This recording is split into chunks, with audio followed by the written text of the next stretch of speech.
Shalom, Israel. Welcome back to Passover and Feast of Unleavened Bread, Part 2. And the last video, I had to put some more space on my camera. We left off in chapter 10 of Numbers at the 3rd verse, and that's what we'll begin here in chapter 2 regarding the Passover.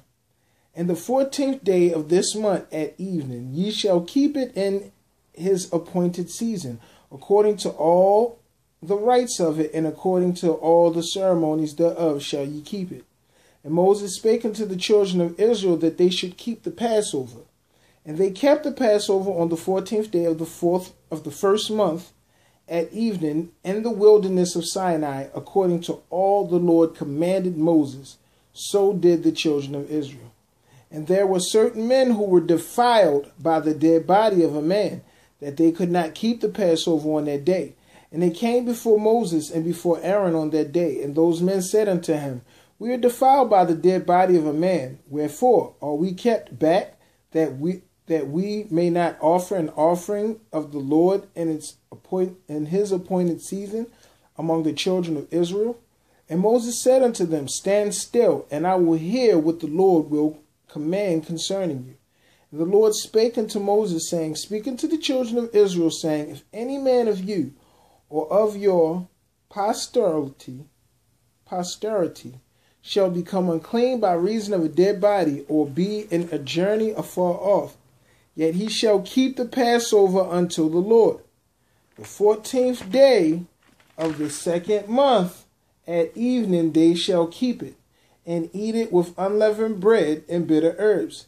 They shall leave none of it until the morning, nor break any bone of it, according to all the ordinance of the Passover. They shall keep it. But the man that is clean, and is not in a journey, and forbeareth to keep the Passover, even the same soul shall be cut off from his people, because he brought not the offering of the Lord in his appointed season. That man shall bear his sin. And if a stranger shall sojourn among you, and will keep the Passover unto the Lord, according to the ordinance of the Passover, and according to the manner thereof, so shall he do. Ye shall have one ordinance, both for the stranger and for him that was born in the land. So, this is just a regulation regarding, because back then, death, if you went to go bury your peoples and stuff, you was considered unclean for a certain period of time. And if you are away from the place that God designated for his offerings to be made, that's what they mean by being on a journey, then you couldn't make the offerings, because you can only make the offerings in the temple that God, or the place of congregation, the tent of congregation, that God has set for his people, where he has named. See, that's why we're not supposed to do tithes and offerings here in America while we're in dispersion, because there's only supposed to be a temple in Jerusalem. But according to what I just read, we are still supposed to celebrate Passover, no matter if we're on a journey, that means we're away from the Holy Land, or if we've come in contact with dead people, which makes us unclean. Let's move on to, I think this is Deuteronomy.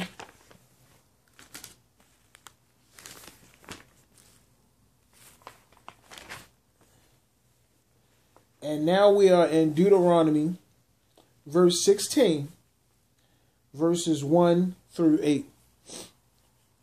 Observe the month of Abib, that's the first month I was telling you about, and keep the Passover unto the Lord thy God, for in the month of Abib the Lord thy God brought thee forth out of Egypt by night.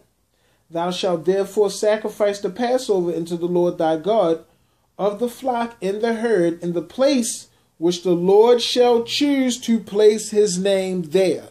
See, you can't make the sacrifice if you are not in Jerusalem in a tent of congregation. But you can still have the feast. You understand? Thou shalt eat no, this verse 3, we move on. Thou shalt eat no leavened bread with it. 7 days shalt thou eat unleavened bread therewith, even the bread of affliction, for thou comest forth out of the land of Egypt in haste, that thou mayest remember the day when thou camest forth out of the land of Egypt, all the days of thy life. All the days of thy life. And there shall be no leavened bread seen with thee in thy coast 7 days, neither shall there be anything of the flesh which thou sacrifice the first day at evening.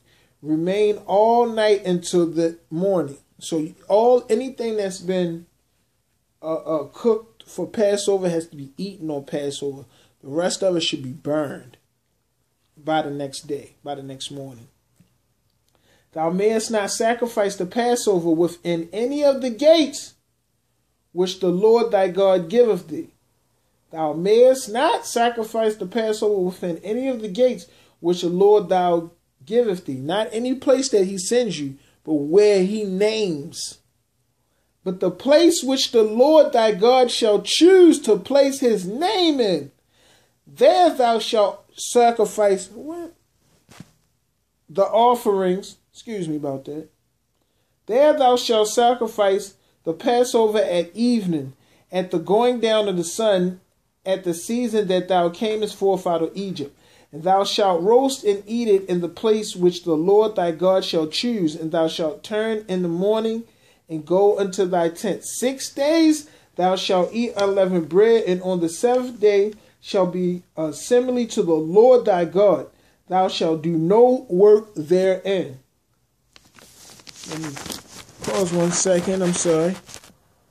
I apologize, brothers and sisters. Had to plug up my phone before it ran dead. Man, Satan fights in many ways to try to not get the word out. So it's telling you several things here. That the Passover must be kept, first of all. Second of all, the regulations upon which the Passover must be kept. Third of all, where the sacrifice for the Passover must be made. And that the feast shall be kept for Passover and unleavened bread, no matter where you are in this world. Again, we move on. So now we're going to go into, because you get a lot of people that says, well, Jesus did away with the Passover. And that's not true either. I really find that not to be true at all. So what we're going to do, we're going to start in Luke 2, chapter 2, verse 41. First, we're going to talk about Christ as a child.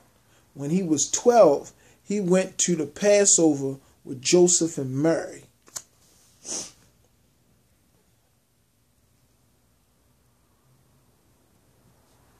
And the child grew. And we're starting at 40. I'm going to start at 40. So this is Luke chapter 2, verse 40 through 46. And the child grew and waxed strong in spirit, filled with wisdom, and the grace of God was upon him. Now his parents went to Jerusalem every year at the feast of Passover. And when he was 12 years old, they went up to Jerusalem after the custom of the feast. And when they had fulfilled the days as they returned, the child Jesus tarried behind in Jerusalem, and Joseph and his mother knew not of it.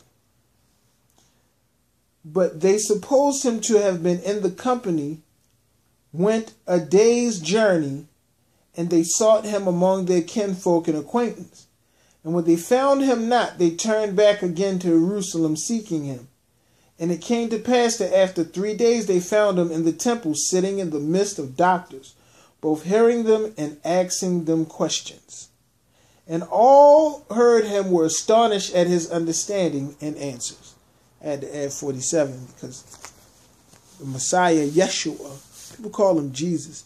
And I only use the word Jesus because people are so used to calling him that, when the pronunciation of his name is Yeshua. I can even show you in this book, there is no J. His name is spelled I-E-S-U-S.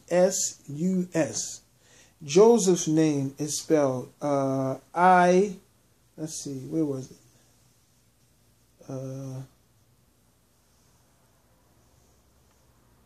Ioseph. So it is not pronounced with a J. I apologize if it offends anybody, but I use a J here for educational purposes because people have been misled into believing that's what his name is. So that's the only thing that they associate him to. All right, let's move on to Luke 22.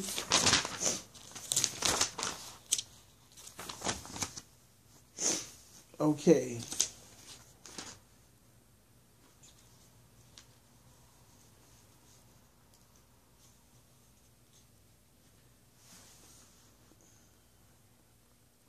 Luke 22, 7 through 15. Then come the day of unleavened bread, when the Passover must be killed. See, because Christ was our Yeshua, the Messiah, quote unquote, Jesus Christ, was our Passover. And what happened was, because they knew they were supposed to slaughter meat, like back then, they were in the holy place, the place where God named, they were supposed to slaughter meat in preparation for the Passover. Then came the day of unleavened bread, when the Passover must be killed. And he sent Peter and John, saying, Go and prepare us the Passover, that we may eat. See. And they said unto him, Where wilt thou that we prepare? And he said unto them, Behold, when ye are entered into the city, there shall a man meet you, bearing a pitcher of water. Follow him into the house where he entered in. And ye shall say unto the good man of the house, The master saith unto thee, Where is the guest chamber, where I shall eat the Passover with my disciples? And he shall show you a large upper room furnished, there make ready. And they went and found as he had said to them, and they made ready the Passover. And when the hour was come, he sat down, and the 12 apostles with him. And he said unto them, With desire I have desired to eat this Passover with you before I suffer. So the Last Supper was a Passover meal. Some people don't even know that. That Christ celebrated Passover as the Last Supper with his 12 disciples. So Christ, when he was young, up coming through his life, as he got older, up until the day he died, he celebrated Passover. And so shall you. Because Numbers, Leviticus, Deuteronomy said you are supposed to do it forever. And Christ supported it. If we're supposed to walk in his likeness, that he celebrated Passover when he was here on earth. Let's move on to John.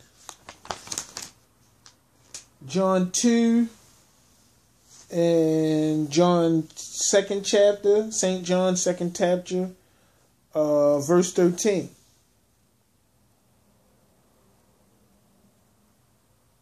I'm going to start at 12. No, I'm going to start at 13. And the Jews' Passover was at hand, and Jesus went up to Jerusalem. See, a lot of people, even now, when Passover comes, they go to Jerusalem because they know they're really supposed to be celebrating Passover in Jerusalem, the land that God chose. Excuse me. But because we're here in dispersion and in poverty, we're not able to do that. We're on a journey. That's what the Bible explains it as. We're away from home. So we're supposed to have the celebration of it here without the slaughter. And the Jews' Passover was at hand, and Jesus went to Jerusalem and found in the temple those that sold oxen and sheep and doves and the changers of money sitting. And we had made a scourge of small cords. He drove them out of the temple, and the sheep and the oxen, and poured out the changers' money and overthrew the table. He was whipping them and tearing their tables up. It was a Passover. How during the Feast of Unleavened Bread, and period, that you're selling items in the temple, period. And then even more so during unleavened bread and Passover. These are holy times that you are to keep secret. So let nobody tell you Jesus, Yeshua the Messiah, quote unquote, Jesus Christ, was, he's all about love and peace and he doesn't harm anything. It tells you right here. And when he had made a scourge or a whip of small cords, he drove them out of the temple, and the sheep and the oxen, and poured out to change his money, and overthrew the tables, and said unto them that sold doves, take these things hence, make not my father's house a house of merchandise. Get out of here. Wow! What you think this is? So don't think Christ was just some soft-hearted person now. That's not it. Back to the Passover. Last but not least, I think that's actually it that I have. Yeah, that's good. So, I told you what the chapters was. I told you what the verses was. I told you what the books was. Go back and research this yourself. You might be able to find even more. This I thought was going to fit into a nice little 30-minute video for y'all. Memory on the phone caused it to be one 10-minute, one 20-minute part. But point is, the word of God was able to be spoken, and by the grace of the Most High Yahweh, that He has allowed technology to let us spread the word without being held back by laws and things like that, and space and time. So I pray that you all celebrate Passover and Feast of Unleavened Bread. Tomorrow is the 10th day. You should be in the market, where I'm going to be, shopping to get your lamb, so that on Saturday night, when the Sabbath ends, you can start your feasting and eating your lamb and your matzah, because matzah is bread that isn't leavened. It looks like a humongous cracker, you know, maybe a little veggie, couple veggies on the side, you know. Eat your feast. Read over these things, these verses, because we're supposed to use Passover as a time to remind us that God took our people out of slavery, out of Egypt, which is the house of bondage.